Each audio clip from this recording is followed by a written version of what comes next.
Ladies and gentlemen, my name is Mangs, and it is at long lasts, after a short break, time to give you guys another Advanced Wars replay commentary. I miss doing these, it feels good to be back.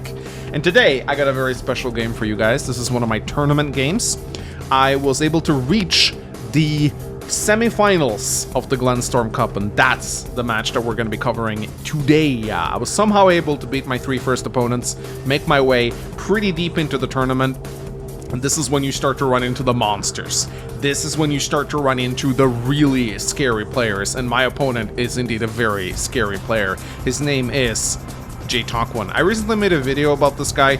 Sanest Advanced Wars by Web player right here. Absolutely nothing wrong with this guy's sanity at all. He's completely normal. Don't let anyone tell you otherwise. So J-Talk1, very scary player. Almost 1600 MMR. Once you run into like the 1500s, you're pretty much dealing with like the 0.1% of like the top elite Advanced Wars player in the world. It's like these guys are going to play insanely well. They're gonna punish you the moment you make any small mistake. Your play better be impeccable. However, despite the fact that I was going up against a very strong opponent in this match, I wasn't disheartened. I actually felt pretty confident going into this match because this is a map that I have a very good success rate on. I think I've almost won every single game that I've played on Mists of Avalorn. That's the name of this map. I think my win rate is like 80%. I really perform well on this map. First of all, it's High Funds, which is a game mode that I really like playing because it kind of rewards risky, saucy plays, which is something I really like doing. But it's also a mixed-based map, and I love playing mixed-based. I've always historically been better at mixed-based than like regular maps. I don't really know why. It's just I think it's because I enjoy mixed-based maps more. But I also just really enjoy Mists of Avalorn because you have this funny, you can kind of invest in a black boat early on, because you have these airports which are very hard to take. Like, green player can build a black boat and either go like this or go all the way around like this. But there's also these two properties in the center right here which you can grab. And in a normal like standard match, I definitely wouldn't recommend grabbing a black boat because it's 8,500 to get 2k worth of income. But in High Funds, each property is worth double, so that's 4k worth of income. So that earns itself in a little over 2 turns. So if you can actually get a black boat into the center here, I consider that very worth it. And the black boat can go around, eventually capture the airport. Now here's the funny thing about that black boat. The black boats actually run out of fuel pretty quickly. And you can certainly send them around, but sometimes you have to kind of wait here because the opponent has like tanks here. So you got to kind of wait for an opening to open up. And your black boat can actually run out of fuel. But Jess, which is the CEO that I selected for this match, don't have that problem. It's a small thing, but it's one of the reasons I picked Jess for this. So we might as well talk about CEO matchup next. So Jess versus Jake. This was a tier 4 High Funds match. I wasn't surprised to see J-Talk1 go with Jake here. I think that artillery definitely have their place on this map. But I personally will die on this hill. I think Jess is a fantastic High Funds tier 4 CO. I'd say she's probably one of the best tier 4 High Funds CO because it's all about tanks. Now Jake has strong tanks as well, don't get me wrong, but Jess also has really good flexibility. But looking at this map right here, there's a lot of plane tiles. Like, really, there are a ton of plane tiles for Jake to utilize here. So I would maybe go as far as to say that he's probably a little bit better than Jess on Mists on Avalorn, but it's pretty close in my opinion. So yeah, this is going to be a really tough match. I knew that I really had to put on the performance of a lifetime here. So I really put it all into this match. Let's see how it went against J-Talk1, shall we? So starting off the first turn here, I gotta conquer those 2 neutral bases right here. I believe, yeah, both of us have to conquer the 2 neutral bases. So it's a little bit of a slow, like, Mists of Avalorn takes a little while to get going because of this, because it intentionally slows both players down, forcing them to capture these 2 bases. But once both bases are captured, it does tend to go, it does tend to spiral a lot of control pretty quickly. These 2 bases can come under attack really quickly by both players because you have these 2 bases.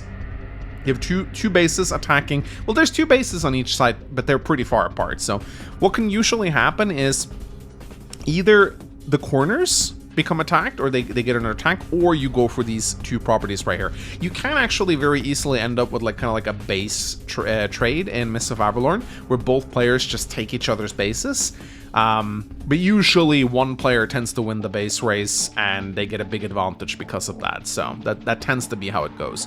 There's also comm towers on Mists of Avalorn right here in the corners. I'd say this definitely favors Jess because it gives her that coveted 20% firepower. Jake also gets that, of course, on planes, but he's a little bit more limited. Like, for example, this city right here is not next to any plane tiles. This one has like one plane tile that is next to it. This one has like two. So Jake can very often get that 20% firepower attacking cities, but Jess gets it all the time, which I think is better. And in high funds, the infantry firepower doesn't really matter that much. Infantry engagements are more rare in high funds. It's vehicle combat tends to dominate the battlefield really quickly, and infantry usually just run around capturing, and then they kind of stay put and they're part of walls. So the 10% less firepower that Jess gets, not really a big deal. There are air units, of course, but they don't really come into play until players decide to invest into a black boat. So far, both players just opening up 2 tanks. Nothing out of the ordinary right here, but I do decide to go for a black boat on day 5. And I'm kind of inviting Jichakwin to do the same. I'm saying, okay, I'm building a black boat. Do you want to build a black boat? And the goal behind the black boat is if Jichakwin builds a black boat, I'm probably going to try and take this airport right here.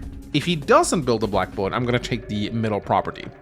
Because if he doesn't build a black boat, then these 2 cities are mine. Like, he can build a black boat and he can try to contest the middle. He'll be able to get there roughly around the same time as I do.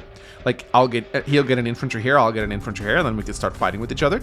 But if he doesn't build a black boat, then 100% I will get these 2 cities. There is nothing he can do to stop me. He can build an artillery here and move it here to try and lock down the cities, but this base is so needed to build tanks. Building an artillery means that I can just attack it. So I really like going for the black boat here. I think it's a solid investment. It allows me to just do so much more. These 2 cities are just worth so much on their own. And yes, it is 8,500, but this is high funds. It's not really going to slow me down that much. You can definitely afford 8,500 in high funds. It's not a big deal. So, Jichakwin does not go for the black boat, as you can see right here. Instead, he focuses on tanks. 3 tanks on the right-hand side. And when I see this, okay, I'm thinking, okay, so he's gonna apply pressure on this base. Probably gonna follow it up with an artillery, I imagine.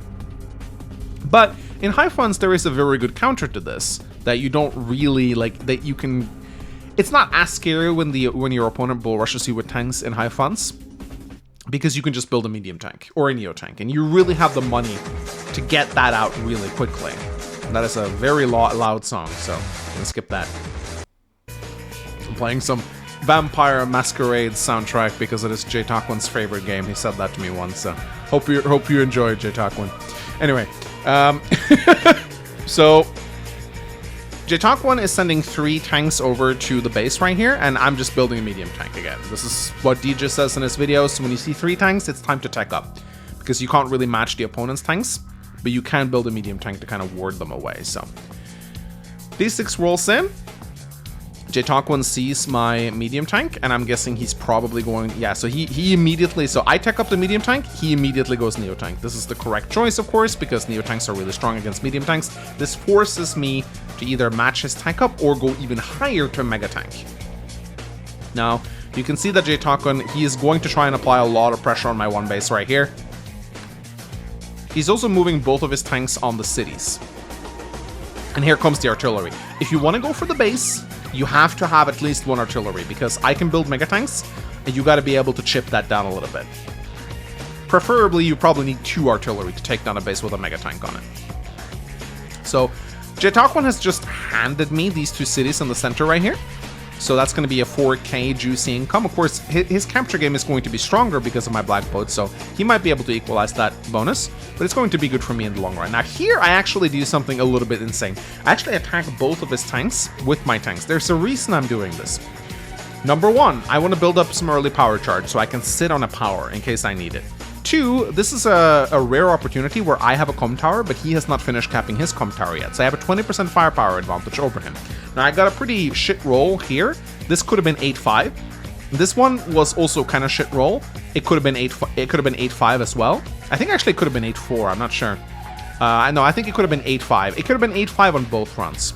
But Jichakwin rolled slightly higher here. managing to chip the tank down to 7. And here I rolled low, so he did... I mean, I ended up losing about the same. So, again, it's going to be... He's going to get ahead slightly here, but I thought it was a gamble well worth taking.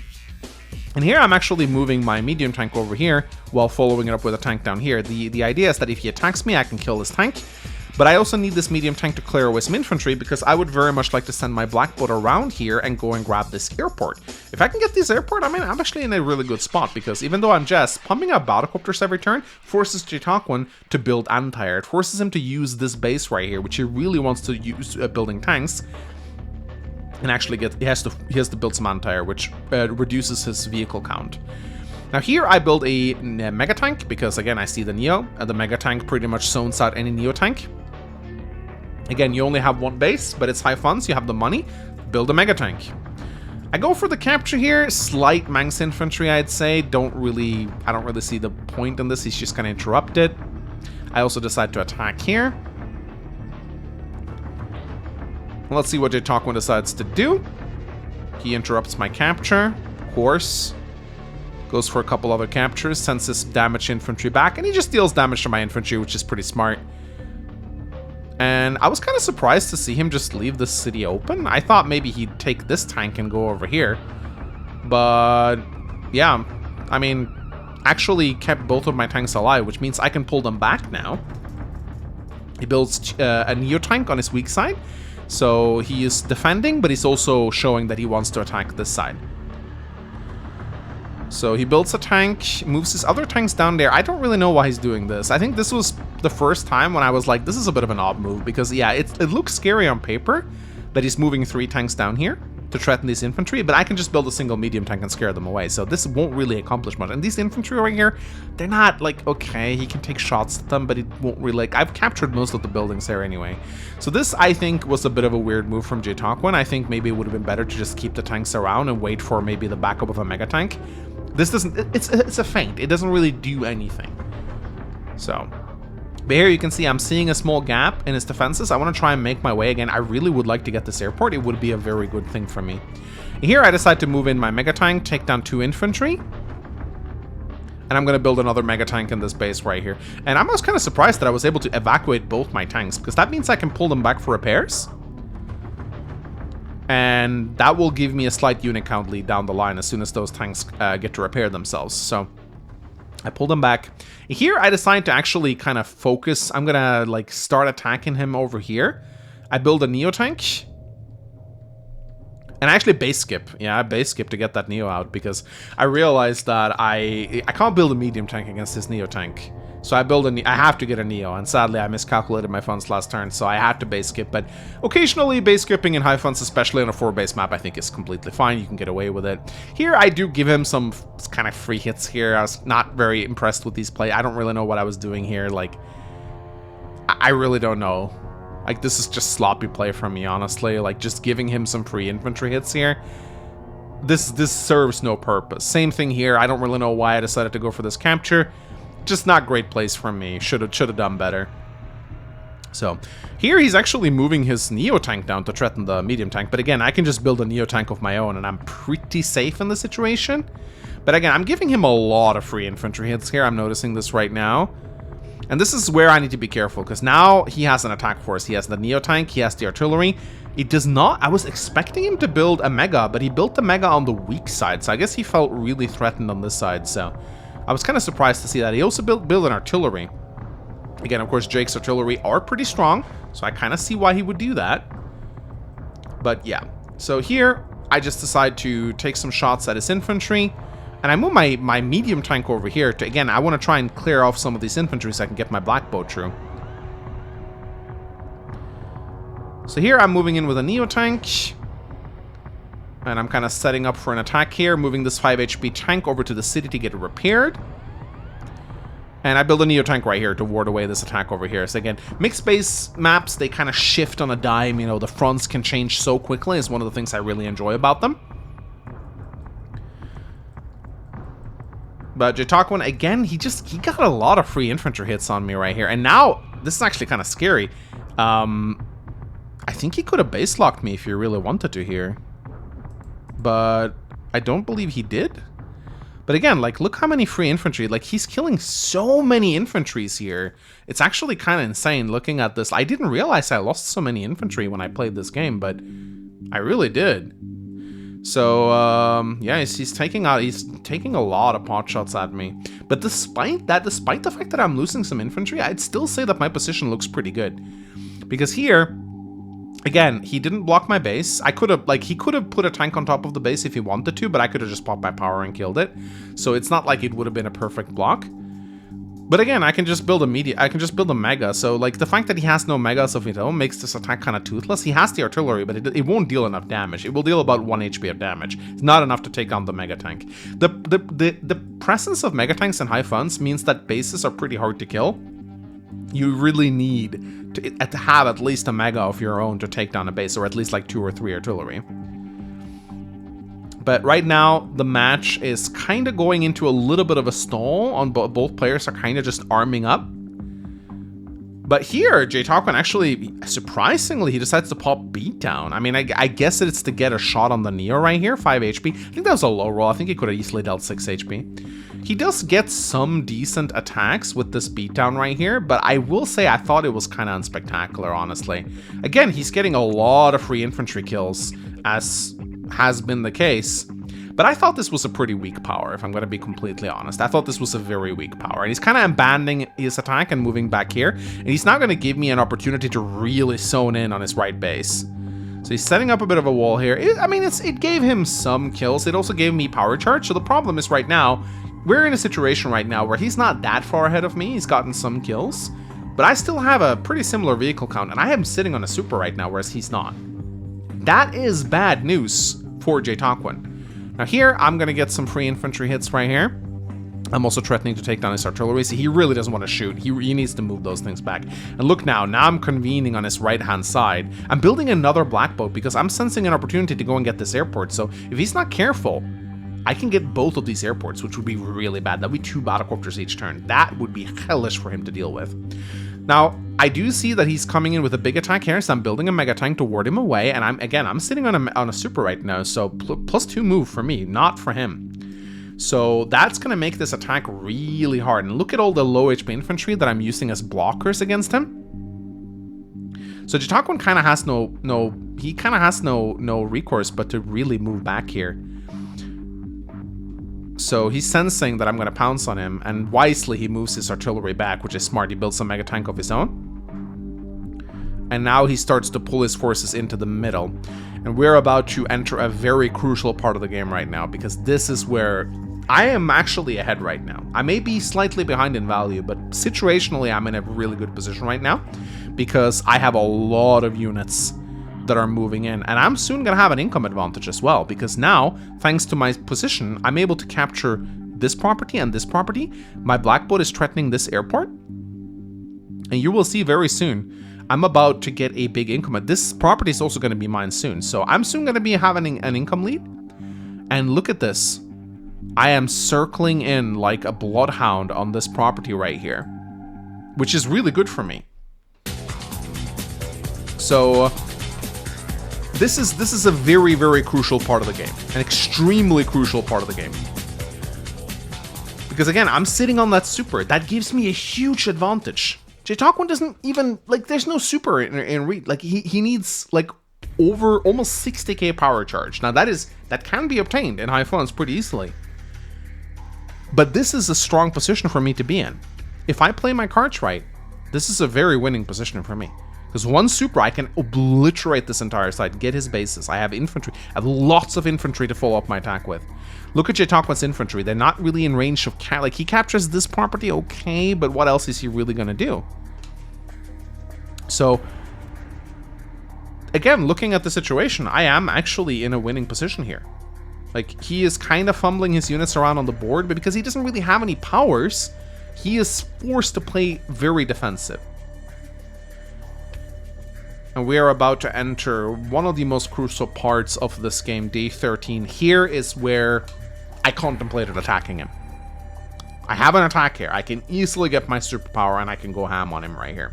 But he's got a lot of infantry. I'm going to have to... and my infantry are... I can get a couple of infantry engagements here, but I will have to use a lot of my vehicles to kill his infantry. I can easily get a first shot on his Mega Tank, but he has another Mega Tank behind here. So, and if I can go 1, 2, 3, 4, 5, 6, I'm not in range of this. Like this Mega Tank, 1, 2, 3, 4, 5, 6. If I can somehow kill all of these 3 infantry, then yes, I have 2 Megaton shots on his Mega Tanks, which I do think that I could have potentially done that. Like, it would be tough, but I think there is a way to do it. If I somehow kill this, maybe send the tank around. It's tough, but I think it's doable. So this is the part where I think I should have just attacked. I should have just attacked. Or, alternatively, what I could is I could have pulled back a little bit.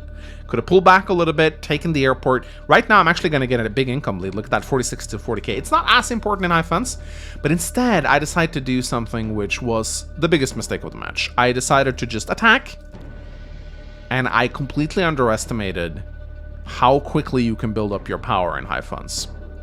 And after I was done moving here, I looked at the board and I was like, man, he can get his block rock, can't he? If he just sacks a couple tanks. And that, ladies and gentlemen, is exactly what J-Talkwin does. He sees this, he's a good player. Boom, he sacks a medium tank. Look how much power that grants him. He sacks a neo tank. Boom, more. He takes a couple of infantry engagements, sacks a tank. He's got the super, ladies and gentlemen. And he pops it. Block rock. Boom. You're about to witness one of the most insane beatdowns I have ever witnessed. Boom. Mega tank dies. 2 mega tanks go down. Medium tank comes in. Look at how much damage it's dealing. My neo tank goes bye-bye. Boom. Tank comes in. Artillery goes by. Neo tank comes in. By goes the mega tank. He gets all the interrupts. Medium tank slaughters my neo tank.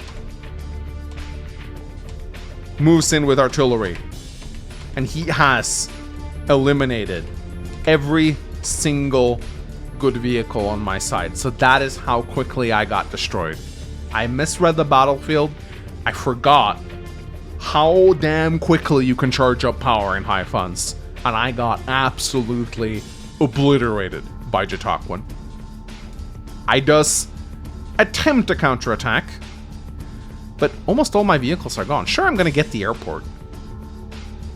I may have an income lead, but I have no tanks left. I have 1 mega tank left, but it's not really doing much. He has 4 mega tanks. Well, 3 now that I've almost destroyed one of them. I try my best. I try my best to do something here, but at this point, I realize that it is lost. He's not even letting me get my black bow through. And J-Talkwin just mops up the remaining of my vehicles. It is painful to watch. This is just an example of how quickly a high funds match can turn around. And I know that it's lost, ladies and gentlemen. I decide to build the 4 missiles of respect. And then I gracefully bow my head and resigns to the J-Talkwin. He's a much better player than I. There is no doubt about this. But it still was a really fun match, and I spoke a little bit with J-Talkwin afterwards, and he said, yeah, you were winning. You were winning before this turn. You absolutely had a chance to win here. He said that he thought what I should have done is just pull back. I should have pulled out of range of his block rock, so that he couldn't have supered me. I should have just gone for the airport, built up my forces, and then maybe popped overdrive 1 turn from now, and just tried to obliterate him. So, yeah.